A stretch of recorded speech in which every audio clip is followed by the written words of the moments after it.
Go.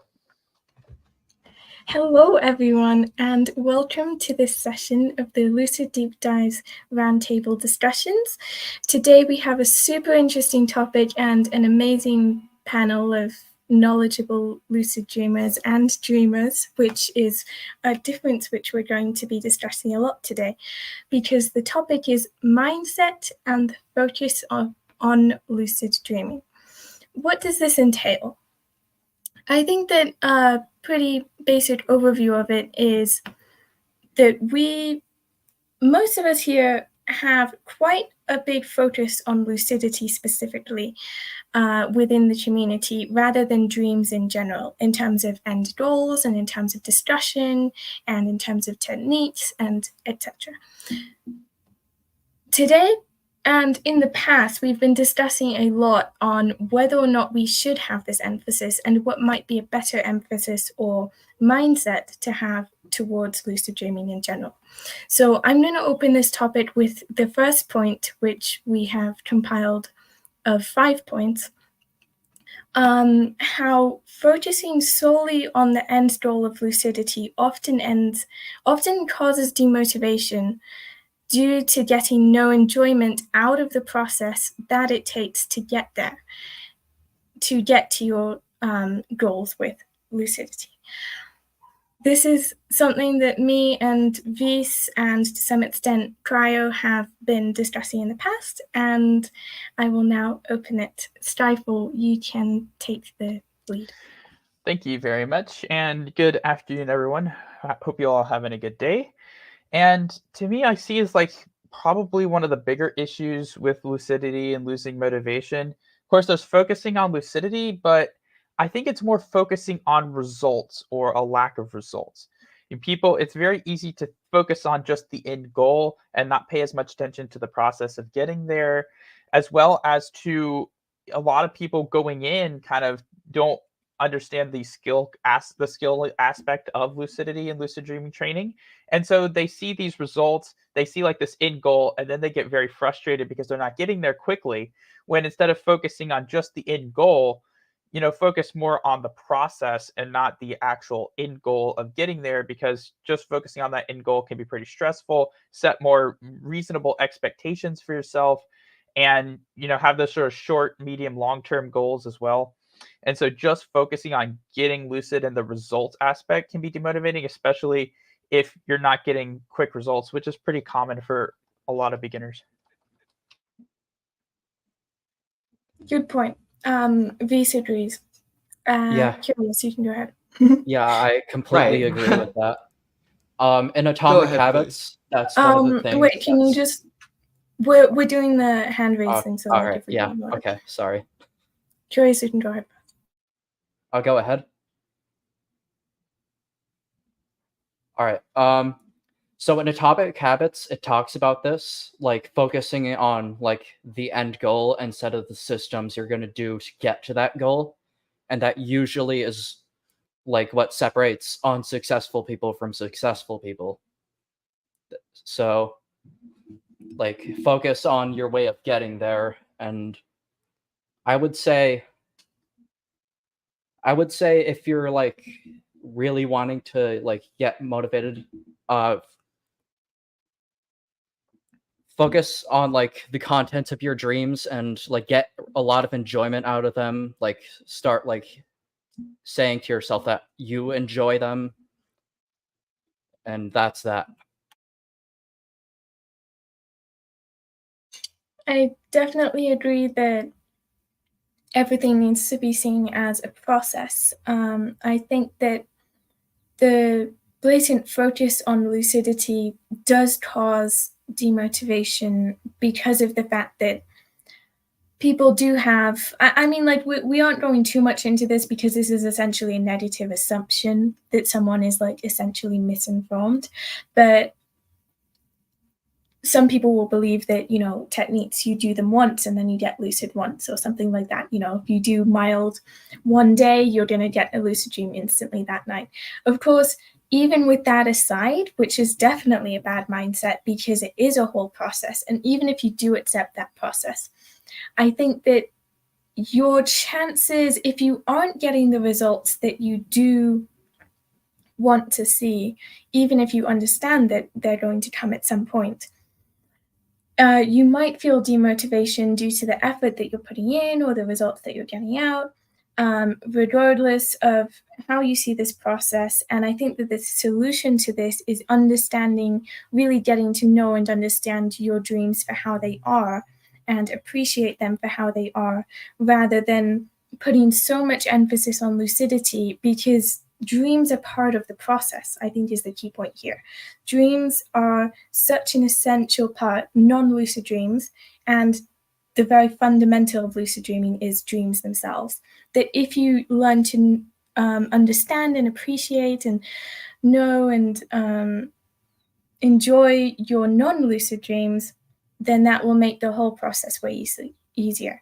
And right now, with the mindset that many people do have, is that they don't enjoy their non-lucid dreams, and this hinders people's ability to lucid dream a lot, I think, and to continue in their practice. Clara, you can go ahead.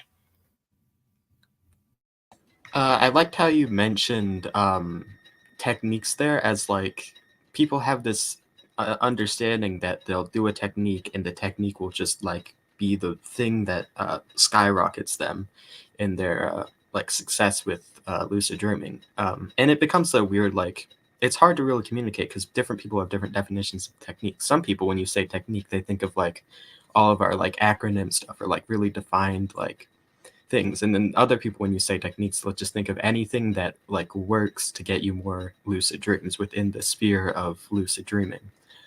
So this is like a little bit of a like aside, but it's sorry, I'm losing my wording. Actually, you can come back to me. Yeah. Cool. No, you don't. That did make sense. Stifle.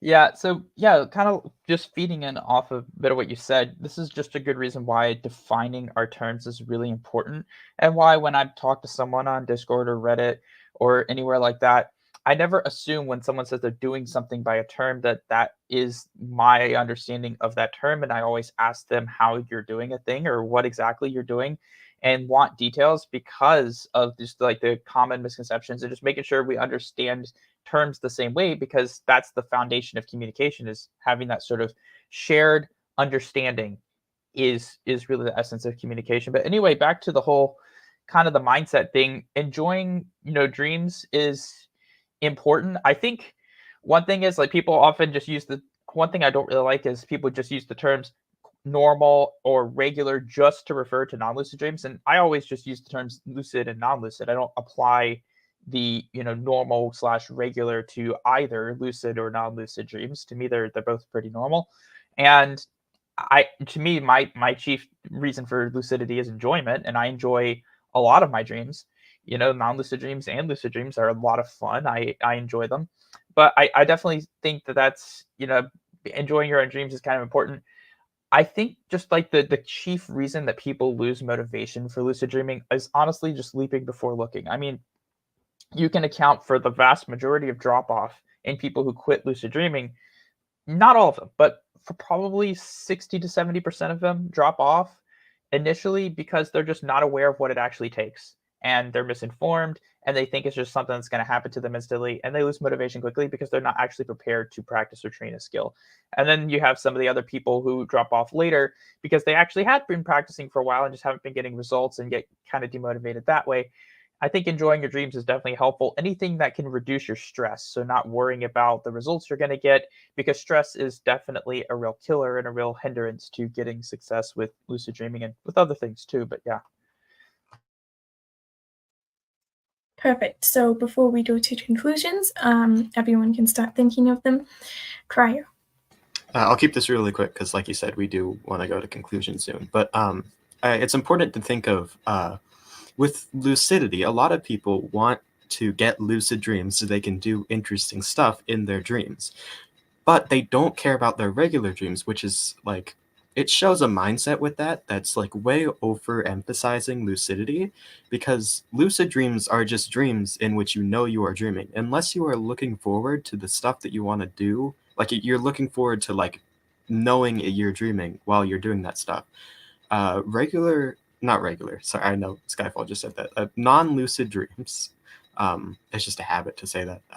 Non-lucid dreams can have like equally as amazing experiences. You just don't know you're dreaming. So I think that's an important like perspective to have. Good point. All right, now we can go around for some conclusions.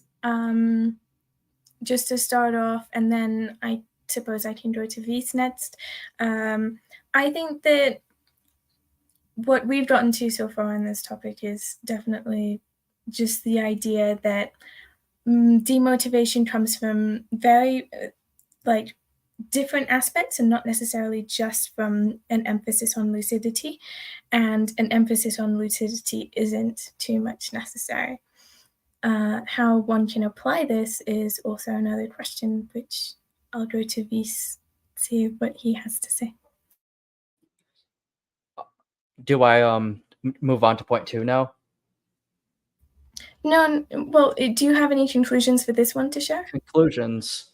No, I don't have anything that hasn't already been said, but just generally focusing on the end goal of lucidity is what gets people demotivated a lot of the time. It's why a lot of people quit. That's all I have to say. Does anyone else have conclusions to share? Stifle? Of course I do.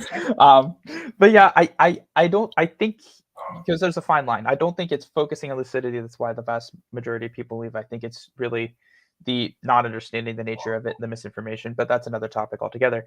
I think you can still have a goal of lucid dreaming as long as you're not stressed over it. It's stressing over results and making that sort of the only thing you focus on, and rather instead of taking a more relaxed approach to it. Because I think having that kind of relaxed approach, not judging yourself for not getting lucid or making that sort of the only focus, but you can still have that as a goal if you're not stressing over it and if you're taking a more relaxed approach with it. Cool. Cryo, or is that good for you?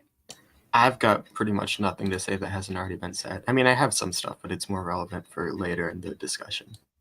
All right, perfect. On to point 2. One can re-motivate themselves by creating intrinsic enjoyment out of practicing and remembering dreams, is sort of like the idea which is being presented. And a question is, how can we do this? How can we re-motivate ourselves, essentially? Does anyone want to start, or should I start? Go on, start. Yeah, okay, thanks. Because there are a couple of things for this. Just like a lot of these, there's a good bit of subjectivity with dreams and dream enjoyment in general. So I think for the average person, something like this is pretty good idea. Trying to find a way to actually take enjoyment out of your dreams, find things that you like about your dreams. But now, what if you're someone who's dealing with a lot of negativity and negative emotions, for example, or a lot of nightmare scenarios or unresolved trauma or things like that? In some ways, there are people out there who one of the motivations for lucid dreaming is trying to resolve things like that, and so they're not getting a lot of enjoyment from non-lucid dreams, and it's not necessarily the easiest thing to fix. I think for the average person, finding ways to enjoy your non-lucid dreams can be good, but there's definitely people where that isn't going to be very applicable in terms of whether it's nightmares or like the kind of dreams that they have. And maybe one of their goals is actually trying to change the dreams they have and make them more interesting. And so that's also something to consider. Interesting. Curious, go on. I see this idea of intrinsic motivation so much in the self-help realm, and there's a particular idea when it comes to this idea of, well, intrinsic enjoyment in this case, as you've named it, or also this idea of tangible enjoyment, right? Because if I were to give an example of other skills that we sometimes learn, it could be like an instrument or something else. Some of those motivations come within the progress of doing that skill, but with lucid dreaming it might not be as clear. So while we do have that idea of an end goal, maybe you need to be creating some of those tangible features to continue through your practice yourself. So, I mean, I think it's going to differ a lot between people, but it's definitely going to be for the person who's practicing lucid dreaming themselves. So you can begin with adopting mindfulness or awareness, where the act of maybe recalling or exploring those dreams becomes the experience in itself. And of course, we always talk about journaling in this world, because if you're able to find some of these practical ways or more tangible ways to enhance that enjoyment, I would think you could track your progress over time, and that would keep you within something like that. Unlike a lot of the misinformation that we've seen with instantaneously working techniques, which doesn't exist really. So yeah, how else can we reinforce these exercises where they can help highlight some of that intrinsic reward of dream exploration? Cool.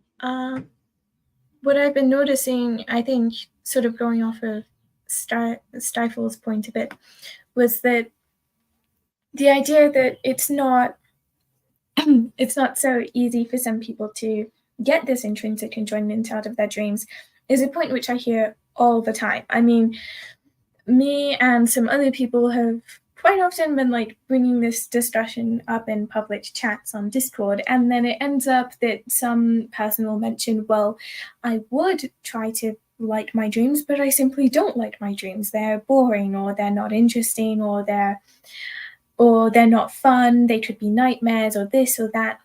I think that in addition to using the word getting enjoyment out of one's dreams, one can also say learning to understand their dreams and appreciate their dreams for telling them something about themselves, or for providing insight. And because dream work is a massive field which does not specifically go to lucid dreaming. Lucid dreaming is simply something that one can do in their dream, because it's literally the act of knowing that you're dreaming while you're dreaming. And dream work includes dream interpretation, understanding dreams, as well as incubating dreams, and so much more. I think that understanding one's dreams is definitely something which we should be putting way more emphasis on when we are teaching other people and talking about it, because when one loses that emphasis and loses the understanding of their dreams, it not only actually, I believe, hinders their ability to become lucid, I think, because, for example, in the mild practice, part of the practice, the idea of it is to get to know your dreams. And then when you get to know your dreams as you go through them and such, by creating this association between what happened and it being a dream, that's what causes you to recognize that you're dreaming next time that you're dreaming, right? So that's like an example of how lucid dreaming does work. So if you don't have that appreciation for your dreams, the understanding of your dreams, which can benefit you very significantly in waking state if you're able to delve into your own psychology and such, that's like a bit of a different topic, but a lot of dream work is very connected to that. Then I think that it can hinder your ability to become lucid, hinder your ability to do any sort of dream work, because dream work is essentially dream work. It's around dreams and not about lucidity, and it's not even about techniques. It's about dreams at the end of the day. And I think we sometimes forget that it's not so that what we're doing isn't techniques. What we're doing is a dream practice, which has techniques to do specific things, but that's not the main focus. I think I rambled a bit. Karya, you can go on. All right, so kind of going back to what Skyfall said, but also talking more about what Crystal said, is you said like as for people who have unpleasant dreams, like either traumatic or like nightmares, and rather than trying to explore their dreams with lucidity, they want to escape it, which is like a very valid point if you have those like terrible dreams. But I would say you don't necessarily have to have an enjoyment in your dreams to have that like what's the word, like interest. I would say like Crystal said, understanding also works in that sense. And another thing Crystal said is also some people just have boring dreams, which is something I also wanted to talk about in this segment. Is a lot of people think their dreams are just like really boring, like, and I don't blame them, because for a lot of people,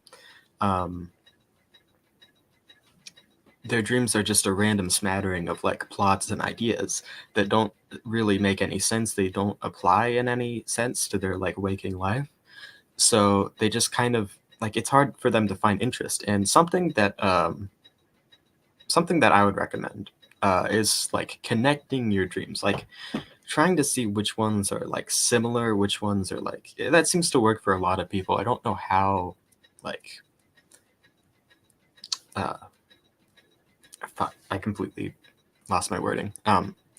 It seems to work for a lot of people, is just like trying to figure out how their dreams connect to each other, like trying to find different like persistent locations and areas in like even non-lucid dreams. And then when you go to the next night, there's an interest in what will happen, because it could reveal or engage with any part of that like intricate like world that you've set up with it.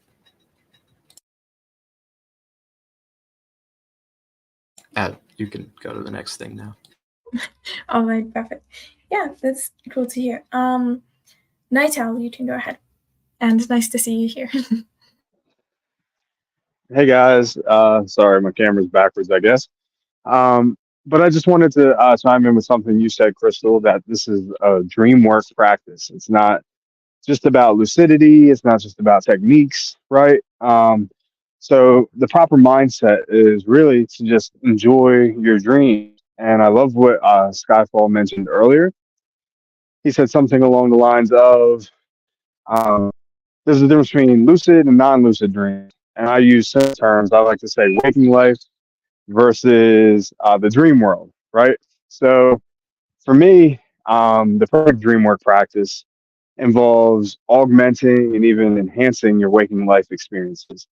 And Curious mentioned mindfulness is a great feature of really good dream work practice, right? Being aware of your surroundings, aware of your mindset, right? What we're talking about today. But when it comes down to remembering your dreams, once you get to that place where you're recalling at least one dream a night, hopefully more than that, right? Start to really just enjoy your progress and enjoy the process, right? So for me personally, I love to analyze my dreams, and there's a ton of different approaches you can take to that. I don't recommend opening a dream dictionary and trying to find symbols and predefined terms that way. But if that's something that interests you, sure, it could be entertaining to say the least. But even when you attain lucidity, I find that some of the most interesting dreams are when you just take a back seat and play the role of conscious observer, right? So, for example, why am I dreaming of this certain thing? Or like, why do I keep having the same recurring dream theme that seems to consistently present itself? For me, it could present itself in the form of nightmares, right? So, why do I keep having this negative emotion? And through practice, you can sort of uh, delineate these patterns and trends, and then in and of itself, those can serve as triggers to grant you lucidity. So really, it's in appreciating your dreams along the way. And what you'll find more often than not is that there is this connection between the waking world and the dream world, that you're not just dreaming of random things for absolutely no reason whatsoever. Now, some people might say they are random neurons firing without real reason, but that's not my personal belief. And it's still, up to us to decide what your own personal dreams mean. So by shifting your perspective and waking up to be more mindful of what you're experiencing, what you're thinking about, where your energy goes, the emotions you're having, you can start to make that connection to the dreams you're experiencing. Great, thanks. Yeah, that definitely adds a lot to some of the points which we were making. So now, just quickly to go around with some conclusions that people may have. Stifle, I don't know if you want to add something new. You can, like, really quickly if you want, but if you want, Yeah, like, I also think as I think like conclusion. the main thing Okay. Yeah, I'll add conclusions too, but I think like one of the main things to consider is like, there are broader dream work practices are appealing to a lot of people, and then there are people, myself, where lucidity is the kind of the main idea, the main thing we want to do, or we want to explore dreams in that particular way. And so I think it's there's a lot of variability at play. I think ultimately the question is going to comes down to, well, that's going to be later, but like, what ultimately do we teach people? Dream interpretation isn't really something that's my cup of tea or something that I'm really into on a personal level. So that's not really something I bother with. I do think enjoying dreams is important. And so it's ultimately, what do you find enjoyable? Do you find any enjoyment from anything in your dreams? It starts, whatever it is, it starts with remembering them. If you're not remembering your dreams, obviously that's the first thing that anyone has to do in any way to enjoy their dreams, really, is to be able to remember them. And so that's square one, really. Yeah, I definitely agree. Good point. Does anyone want to add things for conclusions? Everyone's talked this time, so everyone should add something. Curious, do you want to say something? As it comes to the idea of, hey, how can you integrate yourself into this practice? I really think that, I mean, as Skyfall himself said, maybe dream interpretation might not be his thing, but it could be something for everybody else. Or well, it doesn't have to be everybody else, but it could be something for other people in general, right? So I think everybody needs to find that one part of dreaming that they'd really like to integrate in or tap into, and eventually, as they find that, that will guide them on through the rest of their practice. Cool. Cryo, do you want to conclude with something? Yeah, it's like Curious Box said. Dream work is a really like vast and large topic that has a lot of different like things you can do within it, and it makes it like strange to talk about it because I think we all mainly come from the sphere of lucidity, and we all started with a focus on that. So to like branch out to all of the other stuff in dreamwork, which we have now realized is also important, and we may even like highly enjoy. It's an interesting thing, but like whatever part of dreaming that interests you most, or whatever parts I should say, because for a lot of people there's multiple things that they want to do and they can't do it once because you have so many dreams in a night. Whatever thing interests you most, that should be your goal to like not that should be your idea with dreaming. That's perfect. I think that definitely will segue into the next topic. But first, Vise, what would you like to conclude with? I'd like to clear up something. It doesn't contradict what anyone has said, but it's just something that should be said out loud. You don't have to get direct enjoyment from your dreams. You can get enjoyment from say like your nightly routine. That I think that's important to like clear up, because we don't mean that you have to get enjoyment from something that's directly inside of the dream. Good point. Thanks. Great. Okay, this goes into the third topic, which we've already begun to touch on, which is that someone's goal might not even be lucid dreaming in the first place. It could be incubating non-lucids, stopping nightmares, or even just recalling dreams. Everyone's reason for getting into the subject is different, as Cryo was mentioning before. And I definitely agree that this does still relate to what we've been saying before, because essentially when we put so much emphasis on lucidity, it may potentially cut out all of these other potential interests or goals which other people may find. So Stifle, you can go ahead. Yeah, I think there are we start branching into sort of different areas and different aspects. Like if you are teaching lucid dreaming, you're typically teaching people in a way who want to get lucid for some reason. They want to get involved with lucidity for some reason. I would say a lot of the things are pretty tangential. Like, there are a lot of people who will want to get lucid to combat nightmares, for example. Some people want to get lucid for lucid's sake. Other people want to get lucid because they want to learn to control their dreams. Other people want to get lucid because they want to enjoy their dreams more. I would say there are things like dream incubation is like non-lucid dream incubation is a bit of a separate topic in a sense that it's not really lucidity training that's involved there. It's a little bit different. So I wouldn't necessarily, I don't know if I'd fall it under the same umbrella as lucid dreaming, like broader dream work related stuff. Yeah, absolutely. But I think there's a bit of differentiation there as well. So I I think it's the question that a lot of people at LDI ask is why are you getting into lucid dreaming? So what is your why for getting involved? Because ultimately that's at the core of any motivation is you have a reason for doing something. What is your reason for doing it? You always have to start that with learning any skill whatsoever. You have to have a reason to do it, and that is ultimately the driving motivation behind it, whatever your reason is. So if you don't have a reason for doing something or a good reason or a reason you really care about, then you're not going to get very far in really just about anything you do. Yeah, I agree. To add some of my own points, I think that one interesting example, just to sort of give an example of people having other interests rather than just lucidity, I think that when you look at a lot of and I'm sorry for bringing this up, and it is just an example, I don't even want to start talking about it. Like all of the reality shifting and astral projection communities, essentially what they're getting is a non-lucid dream incubated, right? So, that kind of goes to prove that it's possible to do that. And it would only be better if they knew that it was a dream, essentially.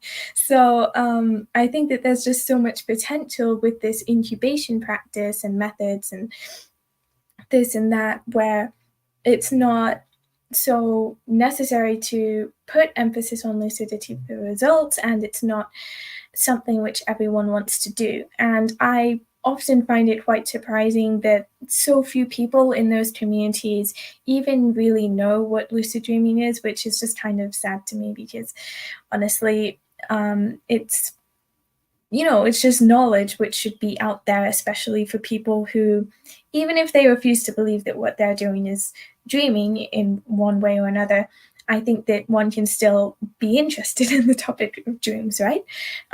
So that's just what I wanted to put out there, that there are quite a lot of techniques and successes and this and that in incubation itself. Curious, you can go.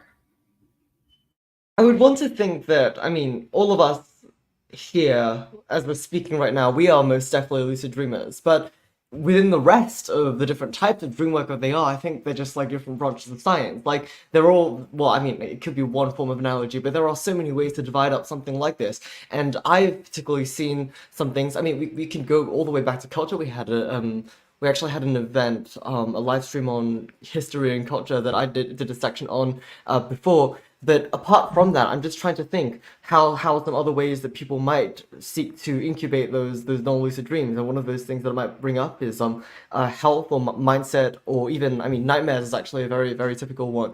So if we look at it from that perspective, maybe there's even more to it that we might not even know when we just consider lucid dreaming alone, because there are so many different ways to use this tool that is our dreams, this evolutionary tool that has lasted with us that is so long. And in that case, maybe we want to find a practice. Well, I know we here are all lucid dreamers, but we should still be open to some of those other practices, that rather than following that kind of one size fits all approach.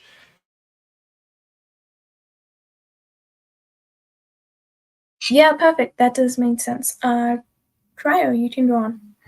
All right. So once again, I have two things I wanted to say. The first thing I wanted to say was Crystal had said earlier that and I don't mean to like say that you're like wrong or anything, but I'd like to add on that Crystal said earlier that a lot of the experiences that like say reality shifters or people who do like astral projection stuff could be like bettered by lucidity, which I think is definitely true in some aspects. But I think a lot of people like outside of the like sphere of lucidity, as I said earlier,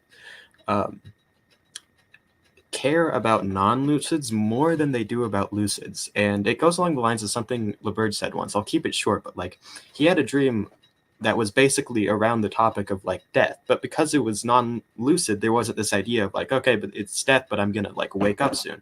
It was like fully facing the idea of death, and like it went somewhere beautiful with that, compared to a lucid dream, which could be like equally as enlightening, but can't have the exact same experience. So that's something that's important to keep in mind.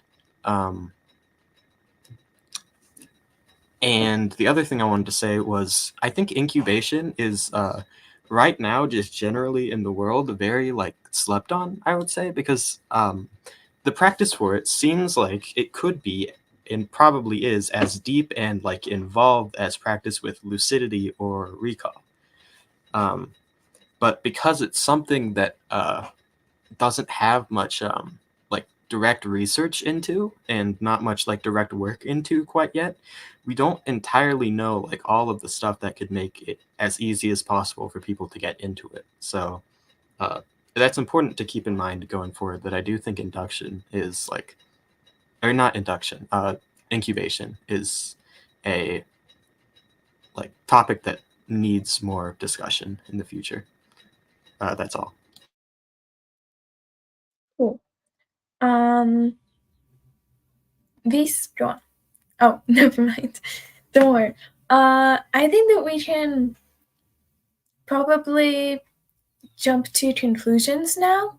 But what I want us to do for these conclusions is sort of, seeing as this is sort of talking about how everyone has their individual interests and this and that, I think that one thing which we should add to this as well is that the question, which can be like half conclusions, I don't know what you're saying, can be the question of how do we apply this to the process in which we guide people? Because at this stage, you know, we get tons of people, I think all of us have experience with teaching people stuff to do with lucid dreaming, and especially in the context of the deep dives and of the Lucid Dreaming Initiative, how do we make sure that the content that we produce and the methods in which we teach people doesn't cut out all of these alternative possibilities and create spaces for people to be interested in all of the other things and to know all of the other things that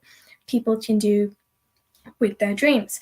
And, you know, as well relating it to previous topics of how to have people go into this with a positive mindset rather than simply being so set specifically on lucidity and maybe forgetting about all of the other possibilities. Does anyone want to start with conclusions on that?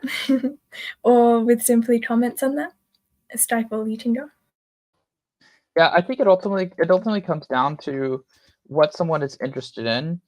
For the most part, you know, I teach lucid dreaming in communities where people are actively seeking it out. That's something that they want to do. And so a lot of it is, you know, here's a certain thing, people are finding it or getting interested in it online, and they're actively seeking out trying to learn how to do it. And so, while I feel like there is definitely there's definitely a lot of individual interest that can be involved in all areas of dream work. I think there's enough diversity between different aspects that, and there's also different approaches to teaching it, that they're not necessarily uniform or like the same kind of practices typically. So I think there is some diversity there between what, you know, what different practices are out there, what people want to learn. And the question is, are you like seeking people out to teach them? Are they seeking you out? What is the person coming to you wanting to learn or wanting to know how to do? And what is their motivation and their reason behind it? I think as a lucid dreaming teacher, I think that's an important thing. What is someone coming to you to learn how to lucid dream for? Why are they here? What is their motivation? What is their goal? What do they want out of it? Yeah, cool. That makes sense to me. Cryo, you can go ahead with any conclusions you have or comments.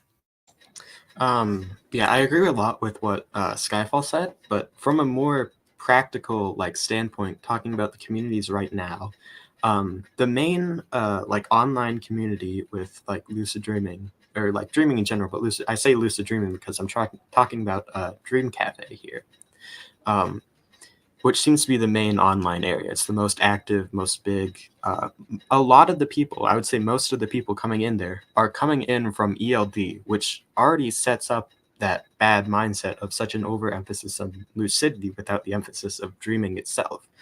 So that makes it a really that makes it kind of difficult to figure out where to go from there, because people are going to keep coming in. We can't necessarily stop them from getting that mindset before they get to Dream Cafe without, like, I don't know, getting like ELD to post a video about it, which probably or definitely isn't going to happen. And so I have two ideas for that. One is just to be more like upfront about it, which isn't the best solution, but I think it's important to like let beginners who are coming in from ELD know that like just you're gonna need a different mindset. So we talk a lot about like misinfo, obviously, because there is terrible misinfo there, but a lot of the like more subtle misinfo that people don't understand as well is that mindset being bad. That the mindset that ELD like spreads around, and so in the future we should probably like on that front start working on figuring out how to just let beginners know about that. And another thing would just be, and I think we talked about this earlier, and I don't have like that much to say about this, but I think at a certain point, a sort of like blank slate needs to be created, not to like move everything to, but just to create as a new source of people coming in. Because, you know, if people have an interest in lucid dreaming, like even the smallest bit, usually that's going to take them to channels like ELD and stuff, stuff that has already been set up and is already like big and bad. But if we could find a way to like funnel that elsewhere to something with a better mindset, better information, then that would be good. But that goes along with 0.5, I think, and it's also really complicated. So that's all. Yeah, that makes sense to me. I think that personally, sort of like for me, I think that I think one step we can take is giving and making available way more resources on these alternative dream work ideas, essentially, because I mean, there are so many resources that we have out there being shared, being used to do with lucid dreaming.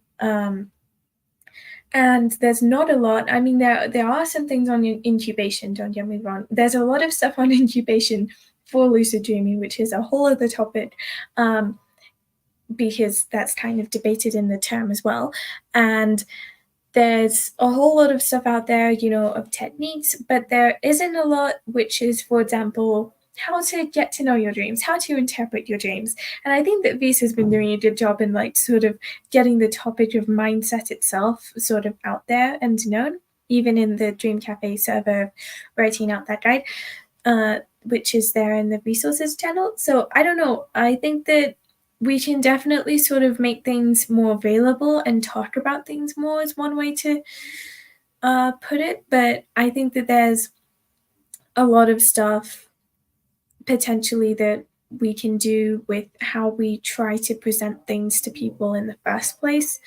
Because as was mentioned before, a lot of us are here from YouTube, or more specifically ELD, and that's not a very good way to start, because I mean, we can go on and on about like his channel and this and that, but I think as well, if people were able to start from a direction of dream work and such, that should be pretty interesting too.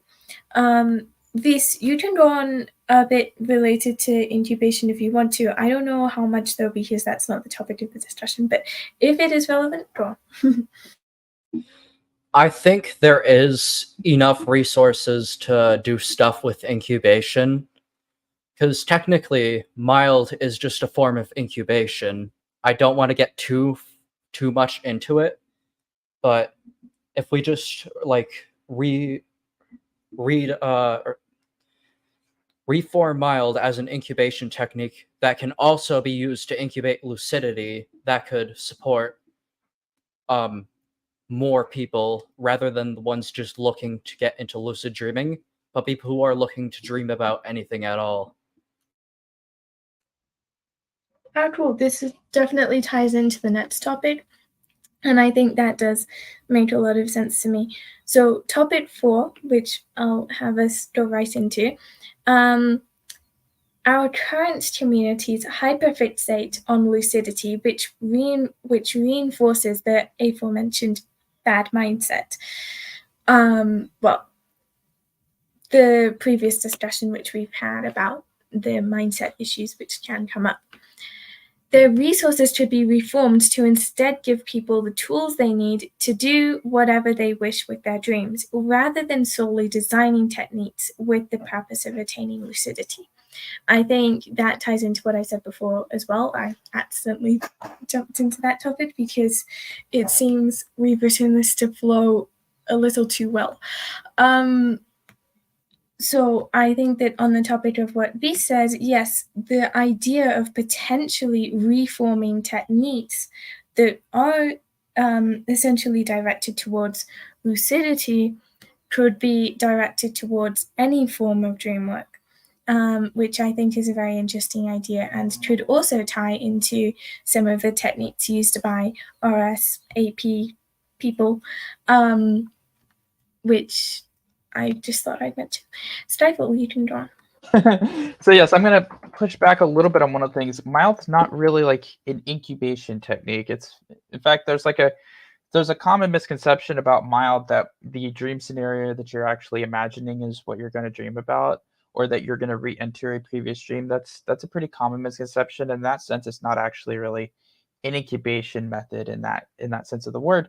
Whereas incubating, you're trying to actually dream about a specific thing. It's more of like a perspective memory training to help you recognize when something is off and notice that you're dreaming.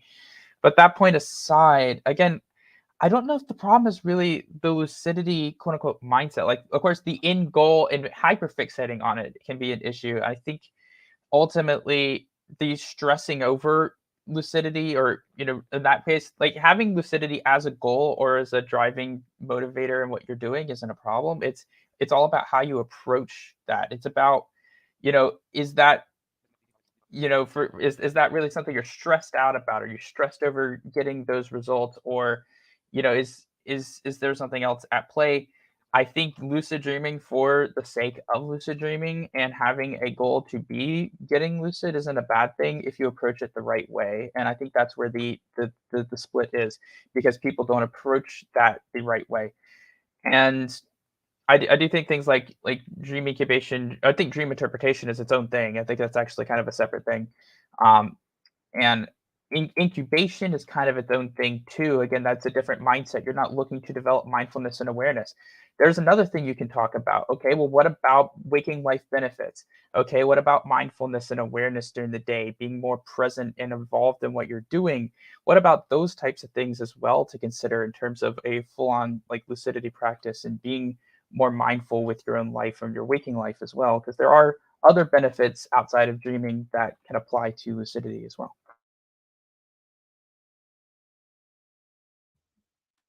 Interesting points. Curious, go on. I'm definitely going to agree with Skyfall on the idea that approach is something that's particularly important here. Now, I guess within everything that we've been doing, we do have a little bit of hyperfixation on this idea of achieving lucidity. But does that mean that we should be diluting the goal with maybe some other parts? I feel like they could act well as supplements, but at the same time, I don't think it should detract away from what people come to our community for. And in that case, there are ways of adapting some of the techniques that we're familiar with into making them a little bit more versatile. Though at the same time, I wouldn't find that creating something completely new to completely diversify what we're doing would be useful. So I would wonder if there are ways to essentially split the different aims that people have, and use some of these, like mindfulness, as well as there's analysis or whatever else it may be to supplement our practice. So instead of, we don't want to draw away from that goal, but we want to find a way to supplement that goal.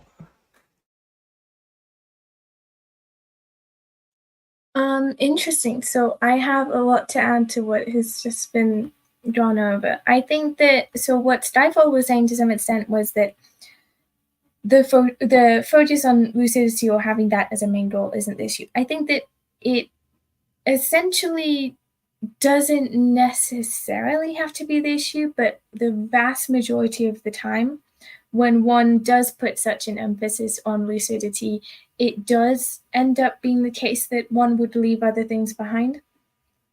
What else was I going to add to that point? I think that, so I think that the emphasis on lucidity is kind of bad when one doesn't realize that lucidity in itself, okay, this is this might just be me. I don't know where I'm going to go with this. I think I'm actually to some extent quoting what Cryo said in a different context before, which is that I would not actually enjoy getting lucid, let's say, once a day. Let's say I became nightly, but in the dream I was just like, oh, I'm lucid, and then nothing interesting happens, or I just sort of go along and like start walking around, but I'm not really having fun. And that's happened to me like a lot of the time. I would actually prefer to have one really amazing, really interesting non-lucid dream per week than have an unamazing, unsatisfying lucid dream per day even. You know, that might just be me, but for me, it's just the experience at the end of the day which counts. So I think that such a focus on lucidity really also does have an effect on the non-lucid dreams, because dreams, after all, are manipulated by ourselves. They are ourselves to some extent, to all extent. So I think that when one suddenly puts so much emphasis on something, and then when that thing doesn't happen, and then they get the mindset that that non-lucid dreams aren't interesting, or that they aren't the goal, or this and that, it can actually negate the interest, whether in reality or whether because of mindset of the non-lucid dreams which they get, like the quality, the events which happen, this, that. I think that's an interesting point. I'm not going to ramble too much about this. I think that what Curious said was kind of odd to me, because you did mention diluting the goal as a phrase. I think that the goal does not need to be diluted. I think that the goal can be anything, and even if the goal is lucidity, I think that, well, there can be multiple goals too, I think is a cool point to add. And the goal of lucidity in dreams, you know, I've already gone over just now what I do think of that idea.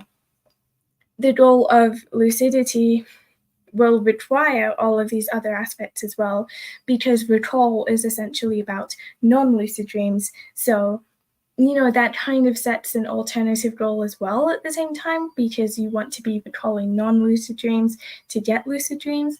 So I don't know if I misinterpreted that, but whatever. I think that what Stifle was saying about mild as well is interesting. I think that the important part is that, incubation or not, just boil it down to the principles. Mild is literally the mnemonic induction of lucid dreams, so mnemonics. And I think that even if we can't keep that name, obviously, because it contains the words lucid dreams, I think that we can definitely do something with the ideas behind the practice, and the practice itself, because that boils down to mnemonics. And I think that's quite an important thing for anything to do with dream work to take into account. I think that's about it. I sort of rambled, sorry about that. I put like 3 points down. Nighthall, you can go on.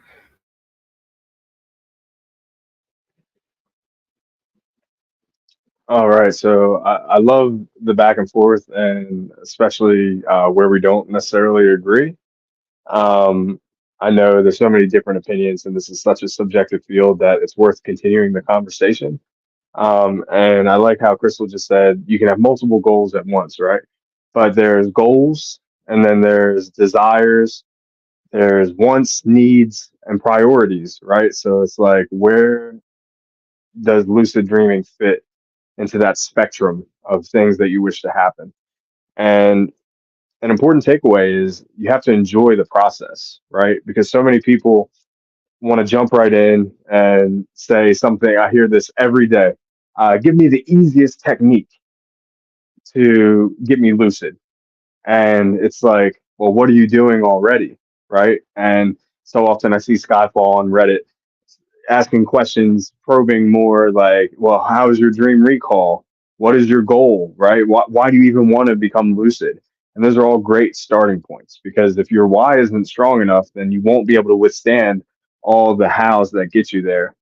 Um, and so one thing that I like to emphasize, and I haven't heard anybody else bring up, is sleep, right? We're talking about a dream work practice, but how is your sleep? Did you get over 7 hours of sleep? Are you sleeping at a consistent time? What's your bedroom environment like? Are you dealing with, messy laundry like I'm putting away now? Is it your sanctuary? How's the temperature? Are you having a heavy meal before bed? Are you consuming drugs or other substances that can affect your sleep and dreams? Are you eating, consuming caffeine late into the day? So many things that get overlooked and neglected because we're so eager to just jump to that lucid dream experience, which let's just be clear really quick. One experience is enough to change your entire life. So you don't necessarily have to have these omni lucid dreams that could be, you know, uh, low quality railed experience like some may say. But let's start with sleep. And that's a real life tangible benefit I think so many people overlook into the wee hours of the morning, past midnight on Discord, asking people, how do I lucid dream? Well, step one, get some good sleep. Set up a schedule that you can follow day in, day out, regardless of school, regardless of work. And let's just start there. That's my advice. Yeah, good point, definitely. So unless oh right, Skyfall is next. I almost forgot.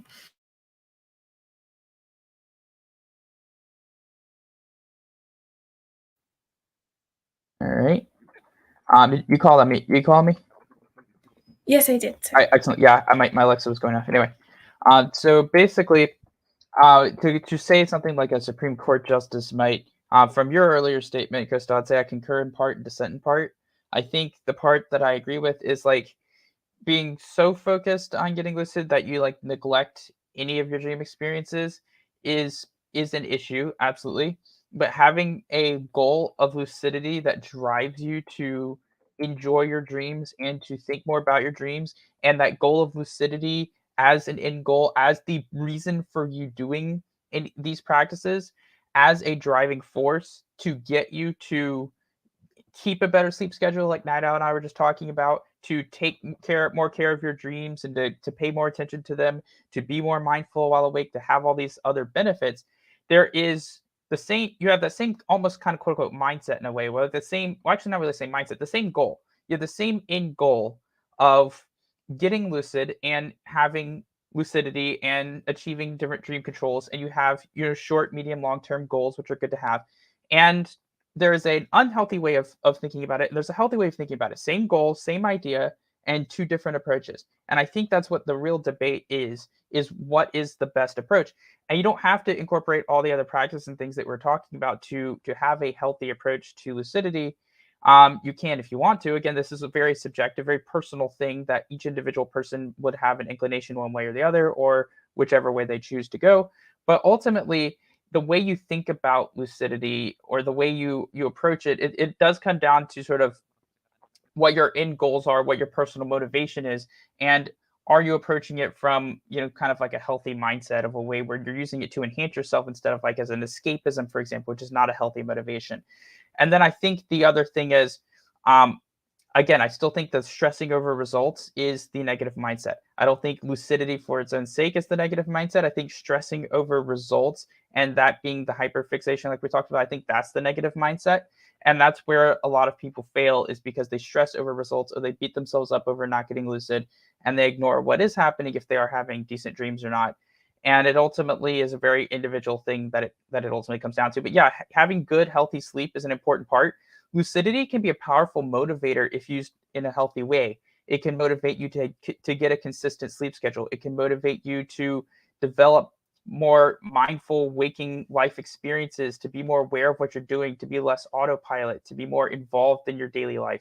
It can give you an appreciation for waking experience. It can give you an appreciation for dreams and enjoyment of lucid and non-lucid dreams. In a healthy way, having a motivation of getting lucid in the right way can lead to a lot of great things. It ultimately comes down to how you approach it. And you can have the same motivation and just approach it in a healthy way versus an unhealthy way. And it ultimately comes down to what each individual's purpose, goal is, and their sort of mindset behind it, which is the whole point of this discussion. Good point, Stifle. I do agree with what you said. I think that what I said before, I didn't really want it to go against what you said. I just wanted to sort of add the point that I think what it boils down to in my case is that lucidity is not inherently a positive. In a dream, literally becoming lucid in a dream does not inherently mean rainbows and flying pigs and this and that and all of, it doesn't mean that you'll complete your dream goals. It doesn't mean that you'll have fun. It doesn't mean this. It doesn't mean that. It's not inherently anything at all. It's just, that you're dreaming while you're dreaming. And then what happens after that just depends on so many factors, right? Or what led up to that, etc. I have had many lucid dreams before, which haven't really lived up to my expectations because my expectations used to be quite off. And I will admit that is definitely, obviously, a mindset problem. And I think that the idea that just being in a dream and saying, oh, I'm dreaming, will result in positive things happening. It gives a chance for positive things to happen, but you could even just immediately wake up, just as an example of how it doesn't necessarily mean that you're going to complete goals or have fun or this or that. So I think that that's part of the problem which I see with an overly strong emphasis on lucidity. But I think that an emphasis itself isn't necessarily inherently bad either. I do agree with Stifle.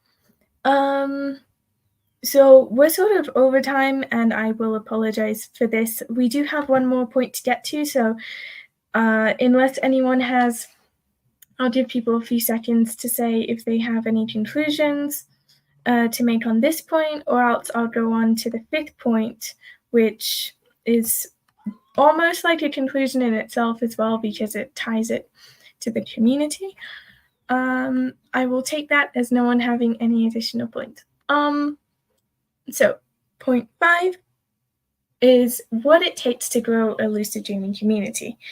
I think that, so a good side note below that is making it focused on dreaming as a whole and the interesting topics that it breeds is an idea. I think that what goes below this topic, which is something which I've been exploring a lot myself, is the question of, for example, if you look at the Discord communities, let's take Dream Cafe as an example because it's the biggest. I think that what you see there every single day, which anyone who goes in there for a couple of days will immediately notice, is that there's constantly a flow of people joining and people leaving, or people joining and people becoming active and then inactive. And one of the reasons which I identified for this was that lucidity itself doesn't appear to be a self-sustaining topic of discussion.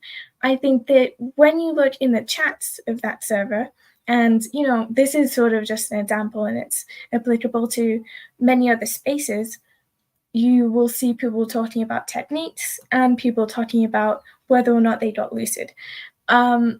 However, seeing as people aren't getting consistently lucid and techniques aren't evolving or changing or aren't too much of a sustainable topic either, these people will get bored of these topics and teaching beginners things related to these topics. And that's what could essentially make the community not so self-sustaining. I think that's what some of this boils down to. And then the question of what if we then, I know I'm rambling a bit, but like to present the topic, the stuff which mostly me and Vise have been talking about in the past, is that what if we made the topic of discussion more about dreams, because dreams are sustaining, because everyone dreams every night, and those dreams can be discussed, they can be interpreted, they can be etc., all of that stuff. So how could that be possible? Why isn't that possible? Why isn't that happening? I mean, and that sort of led into a lot of strange conclusions which I came to, and I don't know about others, so I will open the floor now. Does anyone specific want to start? Maybe. Okay, sure. Skyfall. I'm about as shy as I don't know what a good comparison is. Probably like I'm about as shy as like the friendly dog, basically running up to people. Anyway, dream interpretation. I think is like I think discussing dreams, interpreting them kind of can be. You can start to get into some questionable territory in certain ways depending on how things go, because there's some really wonky stuff out there, such as people saying, well, you dreamt about this, therefore it means this, and coming with some sort of arbitrary or some, wrote specific things that says this means this means this, and you can get some really wonky things. And so while I would say encouraging conversation about dreams is a good thing in terms of having people talking about their dreams, you can get into some pretty wonky territory at some points, especially, if people, I've seen this on Reddit too. I've seen some people say some really, really crazy stuff in the past in terms of like just in a very arbitrary way too. I mean, people will say some pretty arbitrary stuff. I would say there's a difference between like discussing them and people just trying to ad hoc interpret other people's dreams. I'd say like there should be a special spot if you're going to do that where that's done, that's like not mixed in with everything else, because that should be something that's consensual that people do. And really, it's ultimately a personal, subjective thing if you want to do that or not. And then that's A. And then B is sort of what your dreams mean is a very personal thing, not really like something someone else should just be telling you up front. So that's where I think you can get into a little bit of sketchy territory. But on the subject of discussing dreams, I think that is a good thing. Having a place for people, and I think Dream Cafe has had a dream chat in the past. I haven't been on there in a while, but I think there's been a dream chat in the past where people have been able to talk. I know there are places where that's a thing, where there's just a dream chat. People can just talk about the dreams that they've had and talk to each other about it. And so I know that is a thing in different places, and I don't think that's a bad thing.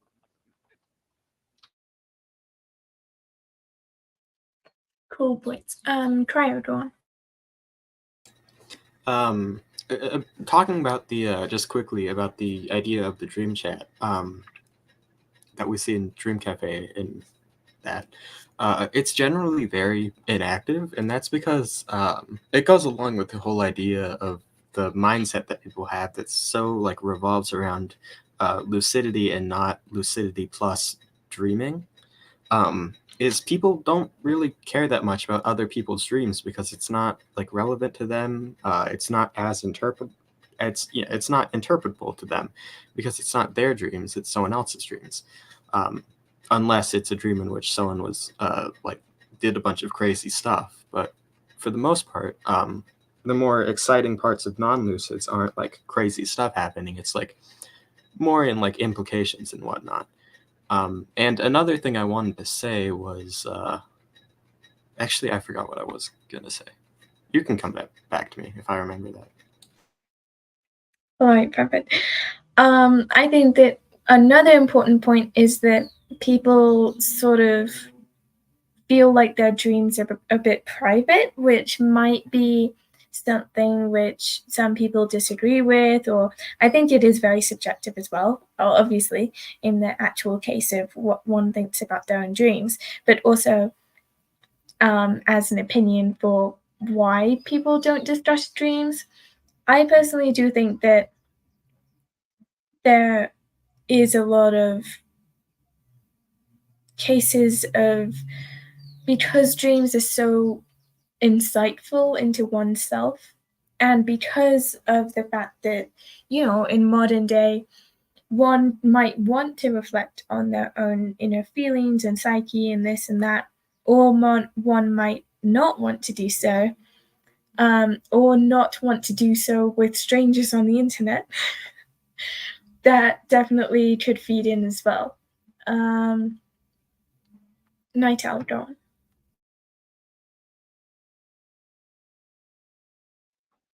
Yeah, you hit the nail on the head, Crystal. That's pretty much exactly what I was going to say. Right? Who here is comfortable with sharing their personal email address, or their social security number, or their home address, or their top 8 best friends and their personal names? Right? So it's like, I know that's an exaggeration, but dreams can really be the most intimate aspects of our conscious or subconscious mind, and they can often feel embarrassing or nonsensical, right? If you're not necessarily into dream analysis or interpretation, then it could be confusing, like what these things mean, or why am I dreaming of that person, for example. And I think that Cryo brings up a great point. Like, why should I care about a dream you had about your mom doing this thing that has nothing to do with me, right? It could be very disconcerting trying to make connections and really not be able to tell somebody what their dream means. That's why my favorite interpretation is, if it were my dream, I would examine this symbol closer, or I would, I would think that, a snake would mean this thing, but it could mean something completely different for you. And just right off the bat, acknowledging that subjectivity. Some of the greatest insights I've found from my own dreams have been through talking with another person, because sometimes there's this, critical factor that we have to bypass of, immediately jumping to conclusions or dismissing things. But when we talk to another person, it's sort of like explaining an in-depth concept, and you come to the realization on your own or with help. Like in my instance, I actually talked to somebody who classifies himself as a dream therapist, because it is such an intimate conversation to have. Sometimes one-on-one is better than like a public chat forum, for example, where you're going to get bombarded by opinions of strangers. But it really did help lead me to conclusions that I felt resonated with me, and I think that's where the true work happens. It can be embarrassing, right? Um, but I think one thing we can all share, without getting into the details, is the process through which we go through these steps to decipher meaning for ourselves.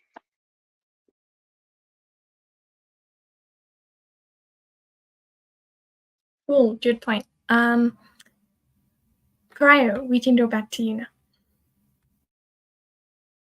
It goes along with what Night Owl was saying, that a lot of dreams can have personal details, which also makes it difficult.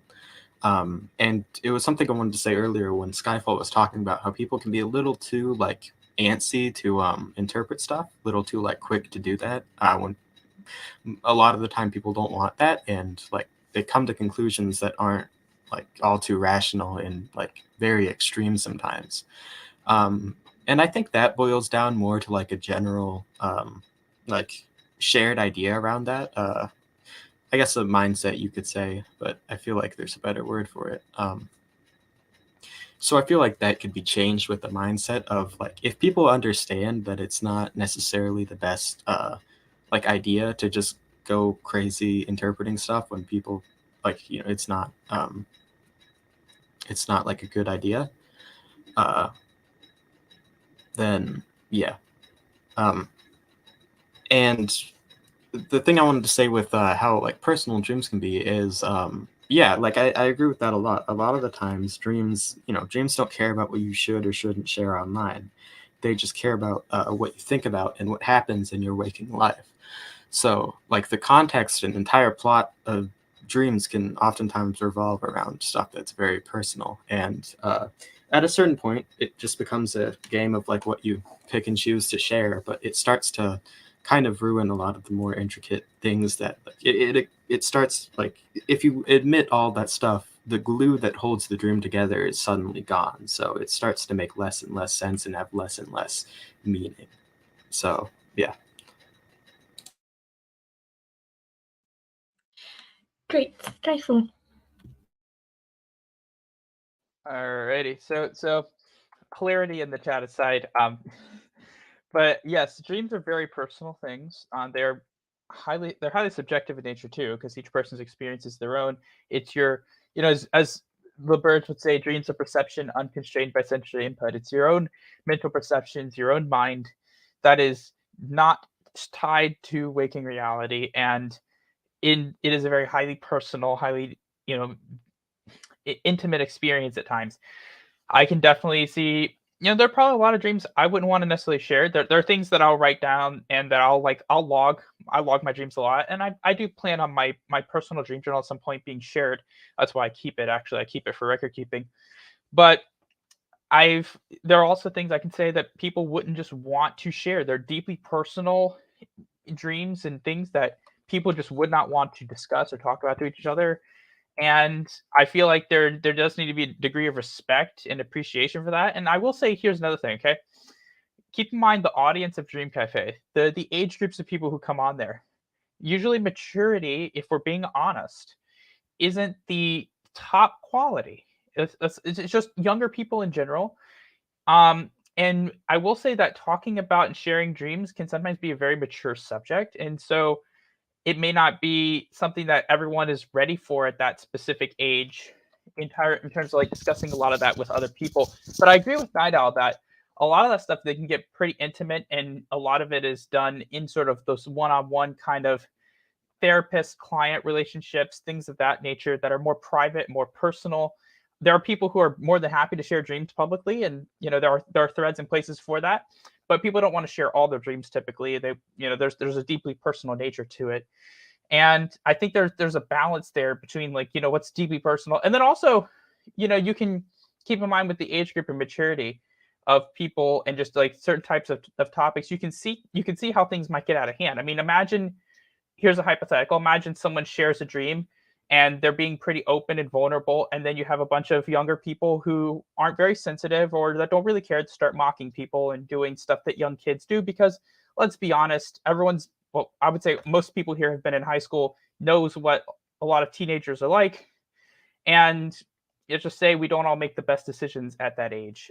Let's just be honest. We don't all make the best decisions at that age. And getting into a very deeply personal, intimate type of subject like that can be, I could see how someone could have some really, really bad experiences because of just how people treat them when they share things that are deeply personal like that. And so I think there's a fine balance to be found. I think there's a lot of room for conversation and discussion, but at the same level, I can see how it can easily get out of hand depending on how people react and respond in situations like that because of just the demographics that come on the Dream Cafe and what people at that age are typically like.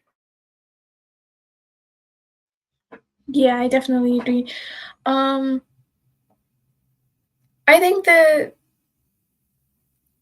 while I don't really see exactly Dream Cafe as being like the only example, in fact, I would give another example of the fact that spaces where people do share dreams, often from a spiritual point of view, which is obviously optional, you do get that in, at least I think in this country, there are groups of in-person dream sharing and stuff like that, which is just cool to know that it exists and that it's possible. I think that, Vis, what you were saying, you mentioned that it is possible that it could be an inherent problem with the community because there's no exact solution to this problem of dreams being too personal to share or other possible problems, but as well, lucid dreams and techniques not being a self-sustaining topic. I think that is a possible conclusion to take from it. Does anyone else have any specific conclusions? Try or John. Just quickly adding on to what you said, yeah, I don't really think there's an exact solution. There could be one out there, but we obviously haven't figured it out yet. So I think just in general, it's going to be something that we have to like live with and work around rather than solve. So at that point, it becomes a discussion about, how we live with it and work around it. Yeah, that made sense to me. Okay, so now I think we've concluded with the fifth topic, and we are like almost 20 minutes over time. I don't know what I expected with this topic being so deep and interesting, but there we go. If we got around to more discussion, that can only be a positive, although we are a bit late for questions. I think now we can conclude for the whole discussion, all of the 5 topics that we went over. I think the question of how we apply this to content creation, guiding, presenting things to people, and conclusions on the topic itself of mindset and lucidity, etc., all welcome. I think on a personal level, there should be a lot less emphasis on lucidity than we have right now, and an understanding which is transmitted to whoever is learning and by whoever is teaching of the vastness of dream work, that it is not just lucid dreaming, it is so much more than that. That is my conclusion, which I've taken from the topic. I don't know about others who would like to jump forward. Okay, curious, go on. So when it comes to teaching really anybody about lucid dreaming, I would say, or dream work in general, it's a highly subjective experience. It varies significantly from person to person, with each individual's perception, control, recall of those dreams in general. Because if we were to take all of that together, it's just kind of like a classroom and all those different kinds of learning styles. And in this case, dreaming, as we know it, is such a subjective experience based on the experiences that somebody has had in their life and the way that they interact with them. So some individuals may have very vivid ones. Some may not have. Some may not remember dreams on a regular basis at all. Some may have aphantasia. There's so many different people out there, and I think in this case, if we were to look at the significance of how we were to teach people, we need to make sure that we take all of these different experiences and points into account. Cool. I'm just gonna go around and pull on people so that everyone gets a chance to conclude if they want to. Skyfall, go on. I think that there's my understanding, my takeaways is that there's a broad topic to dreams and dream work. Obviously, there's a lot of different things that can be involved in it, and I still think that ultimately what you teach people is whatever you're strongest at teaching and whatever they come to you to learn typically. So if someone comes to you to learn lucid dreaming, you arm them with the best tools that you can, helping to understand what someone's motivation is. Do they have a good motivation? Do they understand what they're getting into? Do they understand these skill aspects of lucidity and of dream work in general? Are they coming from a good place, or are they coming from like a misinformation based source where they think they know a bunch of things that are just wrong because that's what they've seen and that's what people have told them? And do they have to basically be retrained in that sense, which is a lot of people?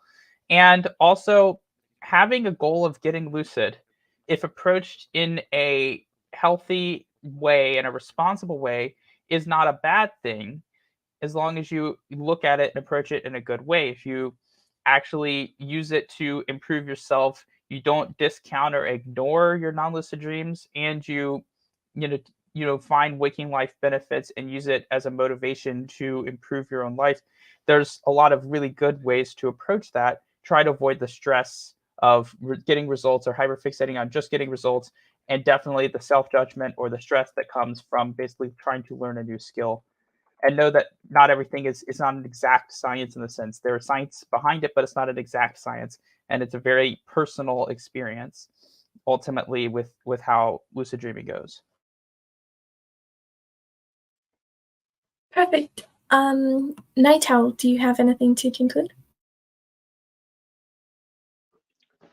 Yeah, in the context of mindset, I would say you have to start with your intention. What is your intention? Why do you want to accomplish whatever your goal with the dream work practice is? And your intention should be fueled by inspiration, right? So it sort of starts with motivation. And there's intrinsic and extrinsic motivation, right? There's so many people who can tell you all the amazing reasons why you should do something, but really it has to come from within. And that core drive can come from all the information that we provide, but it more importantly originates with you and exploring experiences for yourself. Dreams are so subjective, so personal that unless you start with why you personally are interested in the subject, you'll never be able to withstand all of the different processes we've talked about that can lead you to a path of discovering lucidity or otherwise. All right, perfect. Reese, do you have something to conclude? I do not have anything to say that hasn't already been said. All right, perfect. I think the same thing goes for Cryo. Now we can jump into questions, which is quite delayed, so I do apologize for that. But I think that we have gone over some really important topics, and I'm very glad for the discussion which we've had so far. So I don't know if we can make the questions go up on screen or... We can indeed. I don't know if we can identify what channels they come from. We've had a lot that got asked, but yeah, you can hit the show comment button. Nida and I can do that, and we can make these come up. Yeah, I'll work on it now in order. Yep, perfect. Somebody else is doing it as well. Oh, right, I see. Okay, so Thanks, the Grace. first question, I'll just read it aloud.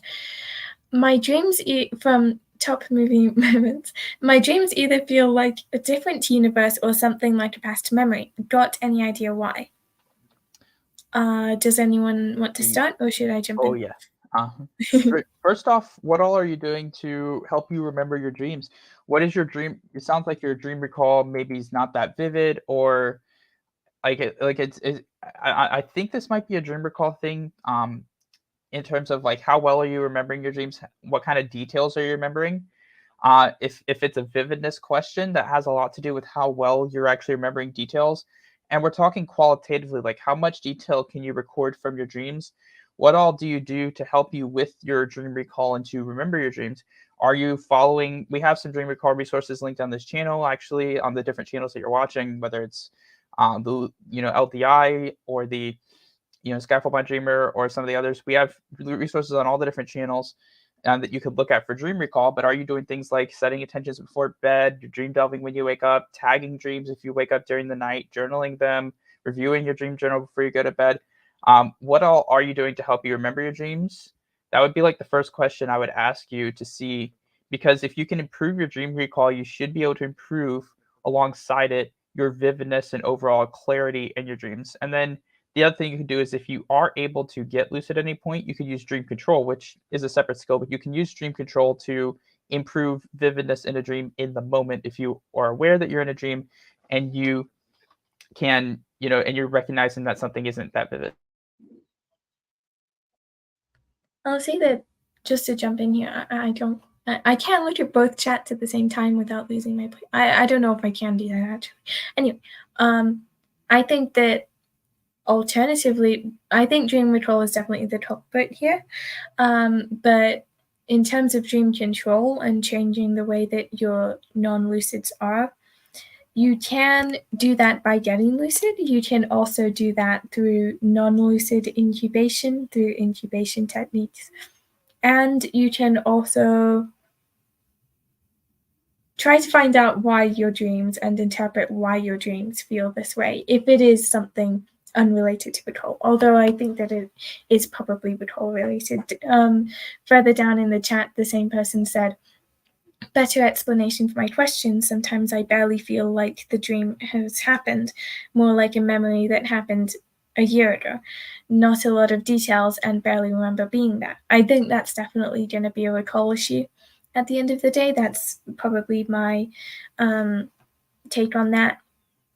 And I agree with everything which Skyfall suggested. I think that waking state, a higher level of awareness of waking state can also increase or influence that as well. But I would just focus on recall first. I think that's the most basic one can do.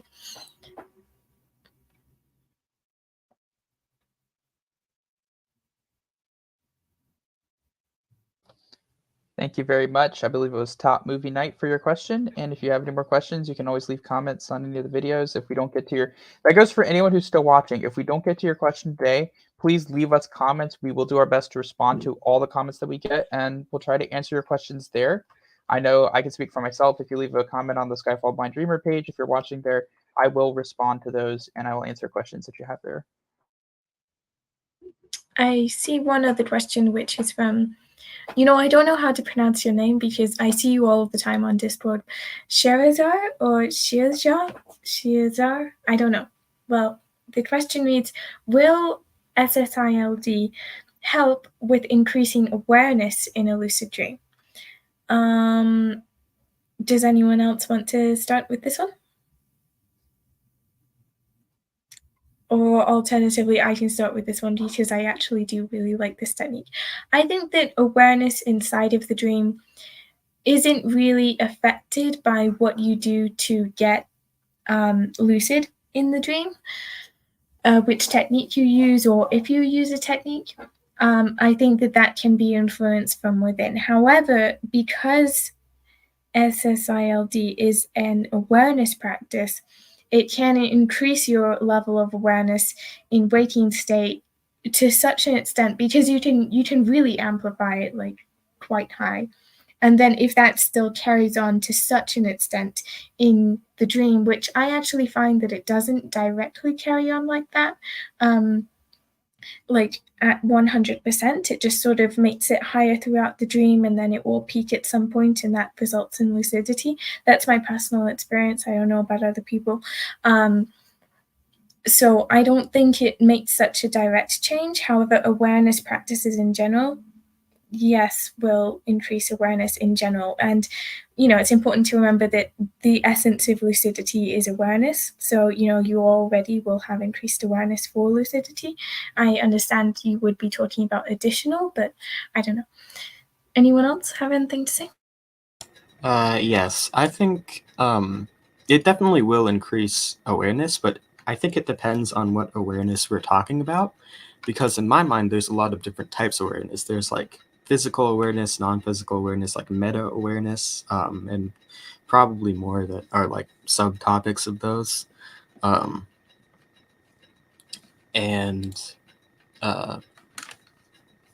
SSILD will definitely help with like physical awareness. Like you're aware more of your senses because you've just like paid more attention to them, and by extension, I think that could help more with like broader physical awareness, like awareness of anything that comes in through our senses is physical, like sight, hearing, sound. Like that's all what we use to perceive the world, but it extends a bit to like your awareness of the physicality of like other stuff, like a tiny bit. But I would say like non-physical awareness of like situations and like context. I don't do SSILD that much, or not at all right now, but it seems like, and from what I've seen, it wouldn't help as much with like understanding and awareness of like the context and like plot and stuff. Wouldn't like help it any more than anything else would. That isn't like directly helping with that. I'm actually going to disagree with Crystal's first point, because actually the whole point of being lucid is being aware that you're dreaming while you're dreaming. So by definition, techniques that are designed to help you recognize that you are dreaming in the dream are definitionally designed to make you more aware in the dream, because you are being aware of the fact that you're dreaming. Obviously, waking life awareness practices and mindfulness in particular is what we're talking about here in terms of awareness of context and critical thinking and awareness that way, the meta awareness. You're talking more about sort of a mindfulness practice, being awake, being aware of what you're experiencing, being able to examine it and think about your thinking, your experiences. We just had a really big discussion about that not too long ago. I know I did. But mindfulness, it would be a big part of that while awake. But any lucid dreaming practice is designed ultimately either through awareness directly or critical thinking, or through perspective memory training like mild, is designed to make you more aware while you're dreaming in one way or another, either through remembering to notice something and then snap you into that awareness, or to be aware as you fall asleep and raise your awareness, or to be aware as you transition into a dream and just be aware and lucid that way.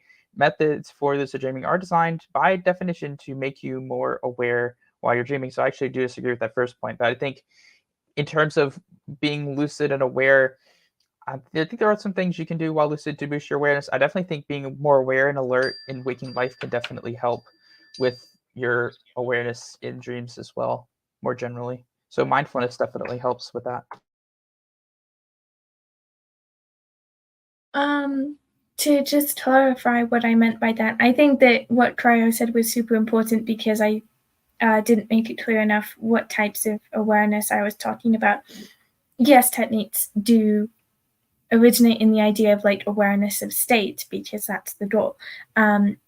Why I was saying that SSILD sort of specifically has a lot of focus on awareness, what I meant was awareness of senses, which sort of is like a self-awareness mostly. And that type of awareness can translate into a lot of different types of awareness. And when it's put so much emphasis on it and heightened to such an extent, I think it can definitely heighten a lot of different types of awareness in the dream.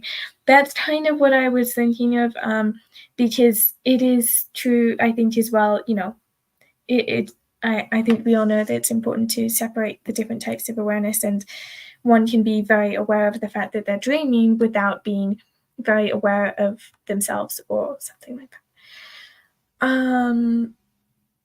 Does anyone else have something to add or stifle again? Regardless, at the same time, I will shout out the one and only MP Real for being in the chat and re-listening later, I'm sure, to what I'm saying right now. Yay.